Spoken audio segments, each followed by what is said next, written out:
The hardest part of being a pirate wasn't the battles.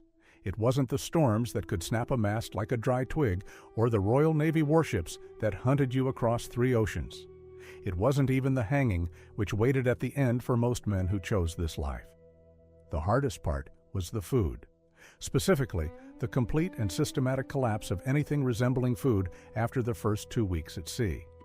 What started as a provisioned ship with barrels of salted meat, sacks of ship's biscuit, and casks of fresh water became, over the course of a long voyage, a floating nightmare of weevil-infested bread, green water, and meat that had to be held at arm's length before anyone dared put it near their mouth. Men who had survived sword fights and cannon fire were brought low by something as ordinary as scurvy. Crews who had terrorized the Caribbean sat becalmed and starving within sight of a coastline they couldn't reach. This is the story of what pirates actually ate, not the romantic version, the real one, the version that explains why so many pirate crews made the decisions they made, raided the targets they raided, and why the history of piracy is, underneath everything else, a history of desperate men trying not to starve. We begin the way every good story about the sea begins, with a map. Picture the Atlantic in the early 18th century. Not the clean, satellite-precise image you carry in your head, but the version that existed in the minds of the men who sailed it. A world of trade winds and doldrums, of known currents and feared shoals. The lines on the map are not roads. They are corridors of possibility, shaped by wind and season, by the position of the sun and the depth of the water. Follow the trade winds south from the Canary Islands and west across the Atlantic, and you arrive in the Caribbean, the hunting ground of the Golden Age. Push north along the American coast, and you're in the territory of the New England merchants, the tobacco ships of Virginia, the logwood cutters of the Bay of Honduras. Go east, around the Cape of Good Hope, and you enter the Indian Ocean, where the Mughal treasure ships sailed and where men like Henry Avery made their fortunes in a single afternoon.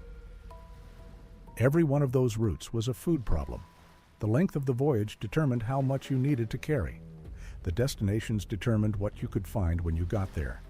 And the nature of piracy, which required speed and concealment rather than the slow, methodical provisioning of a naval vessel, meant that pirates were perpetually improvising solutions to a problem that never entirely went away.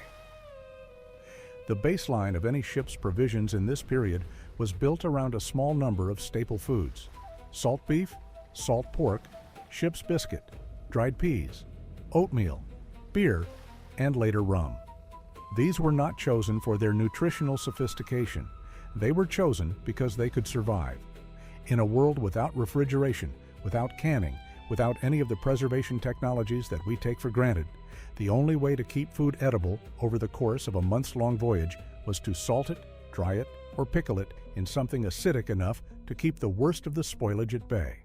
Salt beef was the cornerstone. A large wooden barrel, packed tight with cuts of beef and layers of coarse salt, could theoretically remain edible for 2 years. Before we go any further, I need to stop for a second, because what I've been showing you in these videos only scratches the surface. And I realized at some point that the full picture, the actual pirate code, word for word, the real punishment records, the exact treasure division shares, the ports that secretly funded them, it doesn't fit in a video. I put it all into one document, the Black Flag Codex. It's linked below, and the QR code is on your screen. Now, let's keep going, theoretically. In practice, the quality of the salt, the tightness of the barrel, the temperature of the hold, and the humidity of the climate all played roles that could dramatically shorten that timeline. A barrel packed in winter in an English port and opened 6 months later in the tropics might contain meat that was technically still preserved but practically indistinguishable from the bilge water sloshing below it. The color was wrong. The texture was wrong. The smell was the kind of smell that gets into the back of your throat and stays there. Men ate it anyway because the alternative was worse. Salt pork faced the same problems. Pork was cheaper than beef in most provisioning ports, which made it the default choice for ships operating on tight budgets. Both the beef and the pork had to be soaked in fresh water before cooking, sometimes for hours, to remove enough salt to make them edible. This created its own problem because fresh water was the most precious resource on any ship, and using large quantities of it to desalinate meat You were already rationing meant that every meal came with a secondary cost in water that the ship could not easily replace. Ship's biscuit was a food that achieves a kind of legendary awfulness in every account of maritime life from this period. It was made from flour and water, baked twice until it was hard enough to survive months at sea without going completely soft. Within weeks of being loaded onto a ship, the biscuit barrels became infested. Weevils were the standard complaint. The small black insects worked their way through the hardtack with a patience that suggested they had evolved specifically for the purpose. By the middle of a long voyage, cracking open a biscuit would reveal a dense network of channels where the larvae had eaten the interior. Experienced sailors ate in dim light or after dark, not out of any aesthetic preference, but because not seeing what was in your biscuit made it considerably easier to swallow. There was a worse inhabitant of the biscuit barrel. The weevil was almost charming compared to the maggot, which appeared when the biscuit had reached a stage of moisture and warmth favorable for fly larvae. Maggot-infested hardtack was not merely unpleasant, it was a sign that the food supply was collapsing. Men in that situation were not being fed. They were being kept alive at the minimum possible threshold of caloric input, and that had predictable effects on health, mood, and the willingness of a crew to follow orders. Fresh water, paradoxically, was the resource most likely to make everything worse. Ships carried enormous quantities of it, stored in wooden casks in the hold. The problem was that wooden casks were porous. They absorbed bacteria. Over weeks at sea, the water inside them underwent a transformation that turned it from something you'd drink willingly into something you'd drink only when the alternative was dying of thirst. It went green, it went slimy. It developed a smell that the polite accounts of the period describe as foul, and that the impolite ones describe in terms that make it clear the writers were not reaching for metaphors. This is why alcohol was not a luxury on ships. It was a survival tool. Beer, issued to sailors in place of water almost universally in this period, had a lower bacterial count than standing water and enough alcohol to inhibit some of the worst of what grew in it over time. When beer ran out, the solution was rum, which did not go off, which preserved itself through its alcohol content, and which became the defining drink of the Caribbean maritime world, not because sailors were drunkards, but because rum was dependably potable in a world where almost nothing else was. The provisioning of a pirate ship before a voyage was not fundamentally different from the provisioning of a legitimate vessel. Pirates used the same food stores, bought from the same provisioning ports, packed in the same wooden barrels and sacks. The difference was in the consistency. A Royal Navy vessel provisioning in Portsmouth had access to established suppliers, regular inspection of stores, and a reliable budget from the Admiralty. A pirate ship provisioning in Nassau in 1716 was buying what was available from whoever had it for whatever price the current state of the captain's captured goods would support. The result was that pirate ships tended to start voyages with provisions that were already compromised. Salt beef that was 6 months old before it left the dock. Ship's biscuit that had been sitting in a Nassau warehouse through 2 rainy seasons.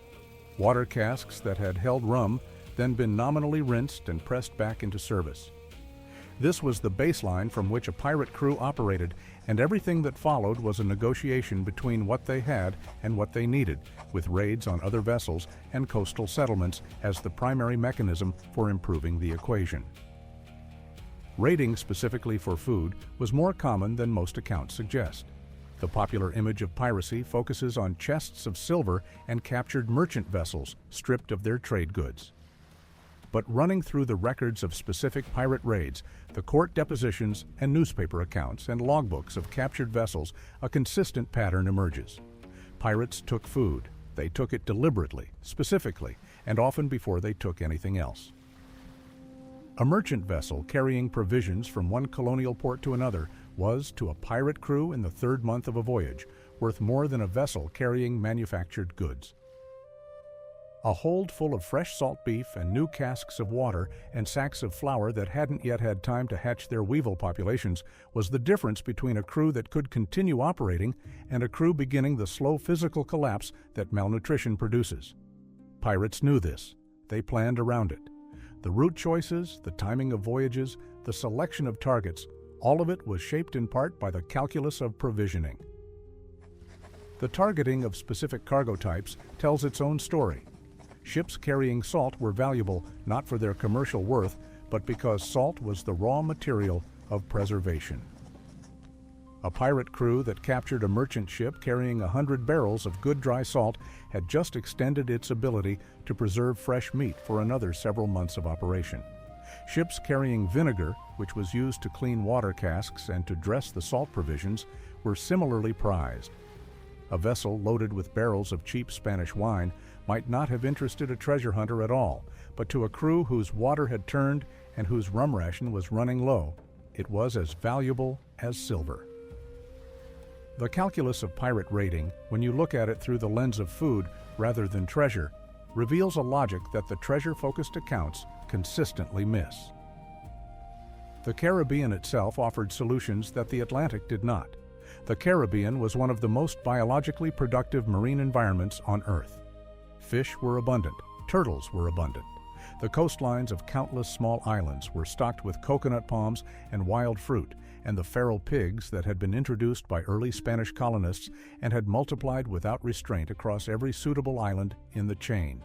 Turtle was particularly important. Sea turtles were enormous, plentiful, and could be kept alive on deck for weeks before being slaughtered, which made them the closest thing to a refrigerator that 18th century sailors had access to. The meat was rich and substantial. The fat could be rendered and used for cooking. Turtle hunting was a regular activity for pirate crews anchored in sheltered coves, waiting for weather or for prey, and turtle meat supplemented the salt provisions in a way that made a real difference to the condition of the crew.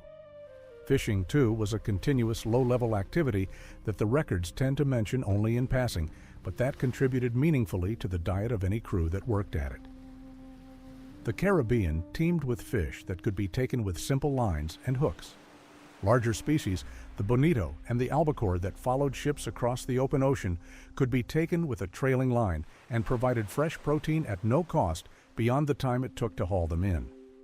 Crews anchored near reef systems could send men over the side with nets and come back with enough to supplement the salt rations for a day or two. None of this solved the fundamental provisioning problem, but it softened it.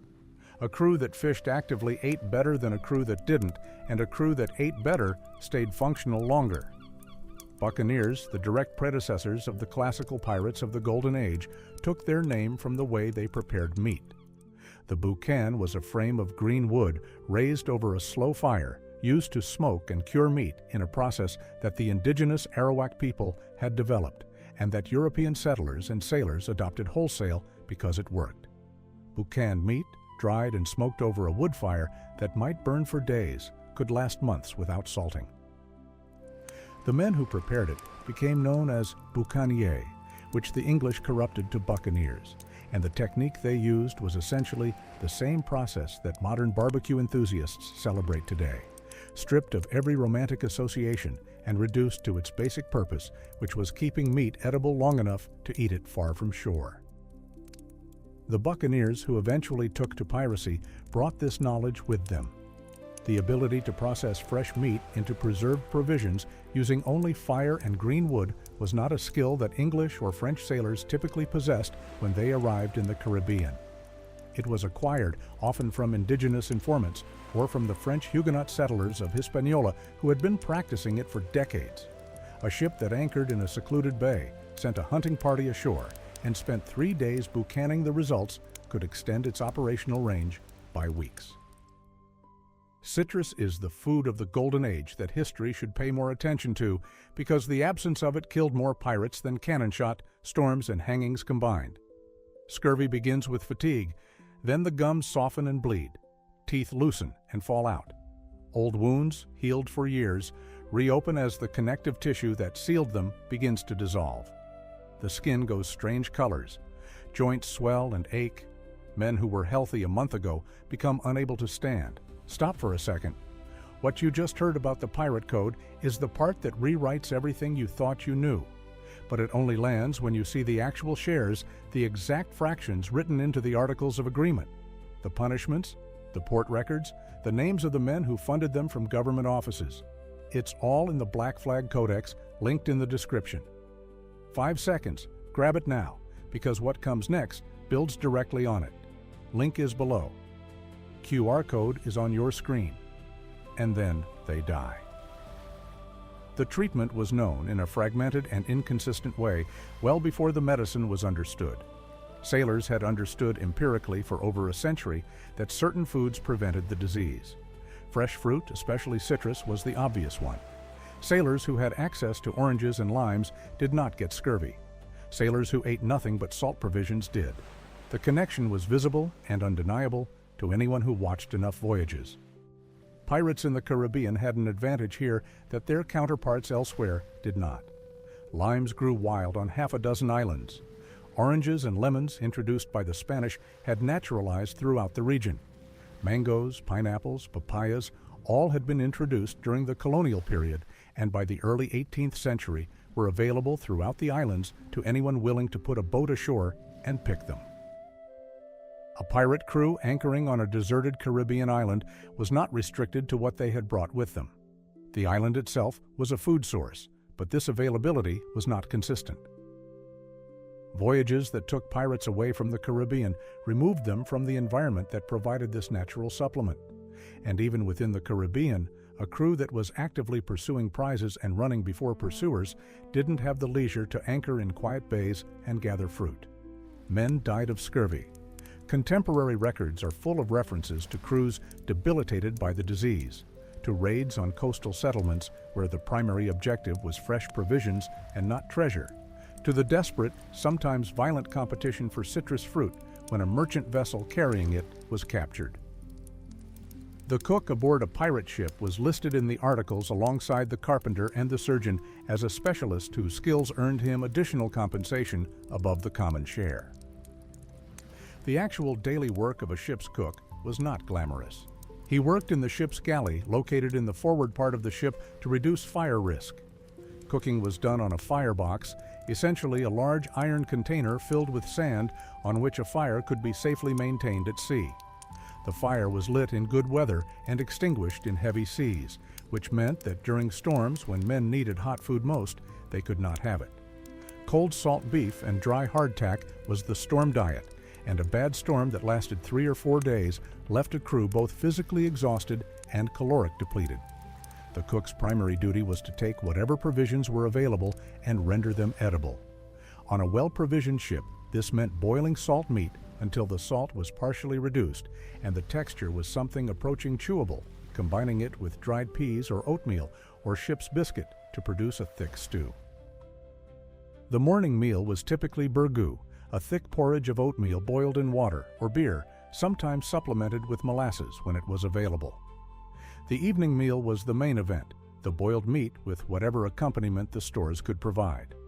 When fresh provisions were available, through a successful raid or a landfall where hunting was possible, the cook's options expanded dramatically. Fresh meat could be roasted rather than boiled, which transformed the flavor in ways that men who had been eating salt beef for months greeted with something approaching religious gratitude. These meals were not merely better nutrition, they were morale events, moments when the crew experienced something resembling pleasure in connection with eating, which was otherwise an experience defined entirely by necessity and grimness. The cook held a social position on the ship that went beyond his practical function. He was one of the few people whose daily work touched every member of the crew equally. The carpenter kept the hull sound. The surgeon tended the injured. But the cook fed everyone twice a day, every day, for the entire length of the voyage. His relationship with the crew was built on the most fundamental transaction that human communities produce. He fed them, they depended on him. And in the democracy of a Nassau-era pirate ship, where the captain himself could be removed by vote, the cook's standing was built not on rank, but on that daily act of provision. A good cook, one who could make salt beef and weevil biscuit into something that men would actually look forward to eating, was valued in ways that the bare record of the articles doesn't fully capture. A bad cook, one who burned the oatmeal and served the meat half-salted and left the water casks unchecked until they went green, was a man whose tenure was measured in the patience of men who had already agreed to split the difference between civilization and its absence. The daily rum ration on a pirate ship was not optional, it was structural. The rum replaced the unsafe water, provided calories, and served as the basic social lubricant that held a community of armed and violent men together in the confined space of a wooden ship for months at a time. It was issued in amounts calibrated to maintain function rather than produce incapacity. A man who was drunk was useless in the rapid, violent emergencies that characterized pirate life. A man who had had his daily ration was fed in a caloric sense and sufficiently socialized to get through another day in close quarters with the same men he had been living with for months. The culture of drinking aboard pirate ships has been distorted by later mythology into a picture of perpetual debauchery, which does not square with the operational record. Pirate crews that were functionally drunk could not manage sails, could not navigate, could not execute the quick, precise violence that capturing a merchant vessel required. The drinking happened in port in the aftermath of successful raids. At sea, during a voyage, the rum ration was a daily maintenance dose, not a license for incapacity. The social dynamics of pirate food distribution reveal something important about how pirate crews were organized. In the Royal Navy and on merchant vessels, food distribution was hierarchical. Officers ate differently from common sailors. The quality and quantity of provisions declined as you moved down the social hierarchy of the ship, which was one more way maritime employment communicated to ordinary sailors their place in the order of things. On pirate ships, the evidence suggests a different approach. The articles of most pirate ships specified that provisions were shared equally, that the cook distributed meals without reference to rank, that the standard ration was the same for the captain as for the newest recruit. This was not charity. It was the same democratic logic that governed everything else about the pirate ship's organization. A crew that saw its officers eating better than themselves was a crew with reasons to be resentful. The articles of Nassau-era pirate ships were designed, consciously or instinctively, to minimize the specific resentments that drove mutinies. Equal food was part of that design. The captain's table was the one exception, and even then, the exception carried its own logic. Pirate captains who entertained captured merchant officers or colonial officials aboard their ships did so with a formality that the daily ration could not support. There are accounts of captured men being seated at a captain's table and served food that bore no resemblance to what the crew was eating below. Roasted meat, wine from the most recent prize, whatever the cook could arrange that would communicate that the man across the table was dealing with someone of standing. These dinners were not hospitality in any simple sense. They were negotiations conducted through the medium of food, and the food was chosen to project an authority that the captain's legal status certainly did not provide. You ate well at a pirate captain's table, not because pirates were generous, but because the message the meal was sending required it. The collapse of provisions aboard a ship at sea was not a gradual, managed process. It was a crisis that arrived suddenly when several things went wrong at the same time. A voyage that ran longer than anticipated. A cache of provisions that turned out to be more compromised than initial inspection suggested. Disease running through the crew and reducing working strength below what was needed to manage the ship efficiently. The elements compounded each other. A ship whose crew was beginning to suffer from scurvy was also a ship whose cook was struggling to feed men with diminishing stores, whose captain was making increasingly difficult decisions about where to go, and whose crew was becoming less reliable as physical condition deteriorated. The records of pirate ships that reached genuine crisis in their provisioning show the behavioral consequences clearly. Discipline collapsed. Men who had signed articles and voted on everything and maintained the functional democracy of the Nassau model became ungovernable when hunger and disease reduced them to the most basic level of individual survival. Mutinies in these circumstances were not principled political acts. They were the behavior of men who had passed the point where the institutional structures they had built could constrain them. This is one of the reasons why the most successful pirate captains of the Golden Age were, without exception, men who paid extraordinary attention to provisioning. Bartholomew Roberts, who operated with a systematic clarity that distinguished him from most of his contemporaries, was particularly ruthless about this. He raided provisioning ports as readily as he raided treasure ships, and he kept his fleet supplied with a regularity that helps explain how he managed to operate across 3 oceans for 3 years without the kind of catastrophic crew collapse that undermined other pirate enterprises. Hornigold, before his pardon, showed the same instinct. Edward England, during his period of operation in the Indian Ocean and along the African coast, understood that the distance from any reliable provisioning port was the defining constraint of his operations, and he managed it accordingly. All of them showed the same pattern, making provisioning runs a primary rather than secondary objective. They raided for food as deliberately as they raided for treasure. They anchored in productive coastal environments when operational necessity permitted. They maintained the condition of their crews with the same attention to detail that they maintained the condition of their ships.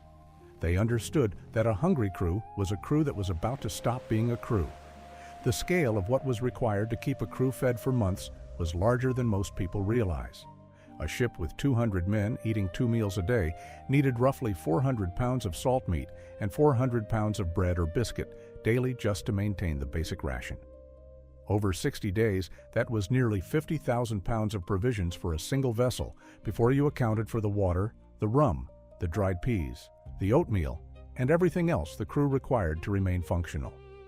Multiply that by the size of Robert's fleet at its peak, and the provisioning challenge becomes the defining logistical problem of the operation, larger in practical terms than the challenge of finding and capturing prizes. The food tells the story more honestly than the treasure does. The treasure is dramatic and finite. The food is relentless and continuous. Every day at sea required the same negotiation between what was in the hold and what the body needed. And the history of the Golden Age is the history of men finding ways to extend that negotiation long enough to accomplish what they came out here to do. Some of them managed it, many of them didn't. The ones who died of scurvy or malnutrition don't have names in the historical record. They were ordinary sailors doing an extraordinary and terrible thing, and the thing that killed most of them wasn't the sword or the rope. It was the food, or rather, the absence of it. The weevils in the hardtack, the green water in the cask, the salt beef that had passed from preserved to putrid somewhere in the crossing, the lime trees on the island they passed 2 days ago and couldn't afford to stop for. These are the textures of the Golden Age that the mythology smooths away. They were the daily reality of the men who built the Republic at Nassau, who wrote the articles that governed their ships, who voted on their captains and fired their cannon at the Royal Navy frigates that came to end what they had built. They ate badly. They suffered for it. And they kept going anyway, because the alternative was something they had already decided was worse. That was the food of the Golden Age. It tasted like survival. And for the men who ate it, that was enough.